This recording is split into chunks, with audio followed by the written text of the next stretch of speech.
महाकालेश्वर मंदिर के रहस्य, जहां समय भी झुक जाता है।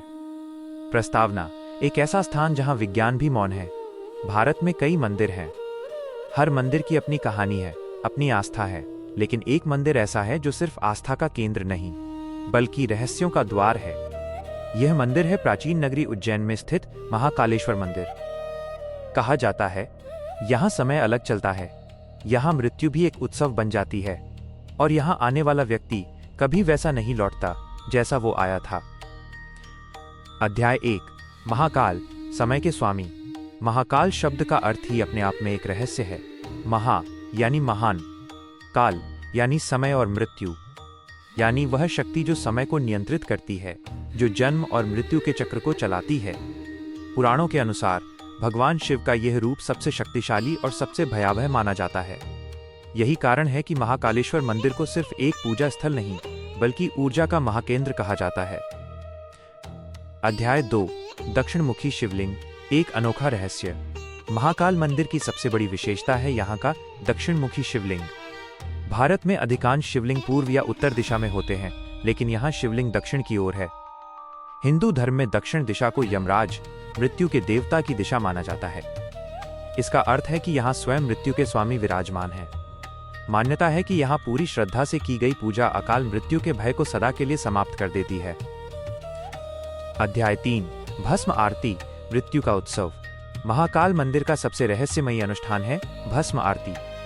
हर दिन ब्रह्म मुहूर्त में सुबह लगभग 4 बजे भगवान शिव का श्रृंगार चिता की भस्म से किया जाता है। आखिर चिता की भस्म ही क्यों? क्योंकि महाकाल हमें याद दिलाते हैं कि जीवन का अंतिम सत्य मृत्यु है।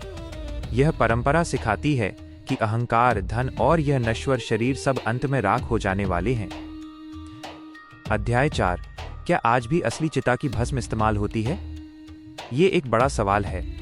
प्राचीन काल में श्मशान से लाई गई ताज़ा भस्म का ही उपयोग किया जाता था। वर्तमान में मंदिर के नियमों और पवित्रता को बनाए रखने के लिए कपिला गाय के गोबर के कंडे, शमी, पीपल और पलाश की लकड़ियों से तैयार प्रतीकात्मक भस्म का उपयोग किया जाता है। फिर भी इस अनुष्ठान की ऊर्जा आज भी उतनी ही तीव्र और अलौकिक है। अध्याय 5: समय का बदलता अनुभव। महाकाल मंदिर के परिसर में समय का अनुभव बदल जाता है। कई श्रद्धालु बताते हैं कि मंदिर के भीतर कुछ मिनट बिताने पर ऐसा लगता है जैसे घंटों बीत गए हों, वहीं कुछ को घंटों की प्रतीक्षा भी क्षण भर की लगती है। विज्ञान इसे टाइम परसेप्शन का मनोवैज्ञानिक प्रभाव कह सकता है, लेकिन भक्त इसे काल के स्वामी की उपस्थिति मानते हैं। अध्याय 6: काल भैरव और मदिरा का रहस्य। महाकाल मंदिर के निकट ही काल भैरव मंदिर स्थित है। यहाँ की परंपरा पूरी दुनिया को हैरान करती है। भगवान भैरव को मदिरा, शराब का भोग लगाया जाता है।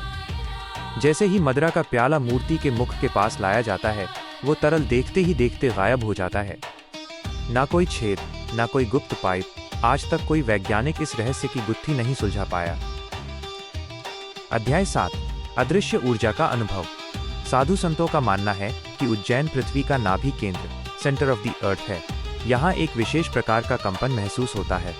कुछ लोगों को यहाँ गहरी शांति मिलती है, तो कुछ को एक अज्ञात भय का अनुभव होता है। यह ऊर्जा व्यक्ति के अंतर्मन की स्थिति के अनुसार उसे प्रभावित करती है। अध्याय 8: प्राचीन कथा, दूषण राक्षस का अंत। पौराणिक कथाओं के अनुसार उज्जैन में दूषण नामक राक्षस का आतंक था। भक्तों की पुकार सुनकर भगवान शिव धरती फाड़कर प्रकट हुए और अपने हुंकार से राक्षस का अंत कर दिया। भक्तों के अनुरोध पर शिवजी वहीं ज्योतिर्लिंग के रूप में स्थापित हो गए, ताकि वे काल समय से अपने भक्तों की रक्षा कर सकें। अध्याय 9: अखंड ज्योति का प्रकाश। मंदिर में एक ऐसी अखंड ज्योति जलती है जो सदियों से कभी नहीं बुझी। इसे ज्ञान और भक्ति का प्रतीक माना जाता है। भक्तों का मानना है कि जब तक यह ज्योति प्रज्वलित है, महाकाल की कृपा इस सृष्टि पर बनी रहेगी। अध्याय 10: आध्यात्मिक रूपांतरण। महाकाल के दर्शन के बाद हजारों लोगों ने अपने जीवन में क्रांतिकारी बदलाव देखे हैं।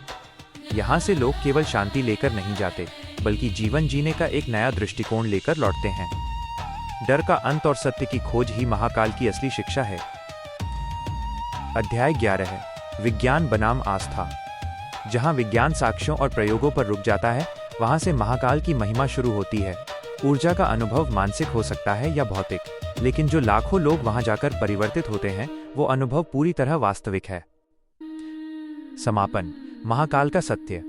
महाकालेश्वर मंदिर केवल एक मंदिर नहीं, बल्कि जीवन और मृत्यु के बीच का पुल है। यह वह स्थान है जहां अहंकार भस्म होता है और सत्य का उदय होता है। अगर आप कभी महाकालेश्वर मंदिर जाएं, तो सिर्फ आंखों से दर्शन न करें, अपनी आत्मा से उस ऊर्जा को महसूस करें, क्योंकि वहां आपको अपने अस्तित्व का वो अर्थ मिल सकता है जो दुनिया की किसी किताब में नहीं लिखा। ओम नमः शिवाय। जय श्री महाकाल।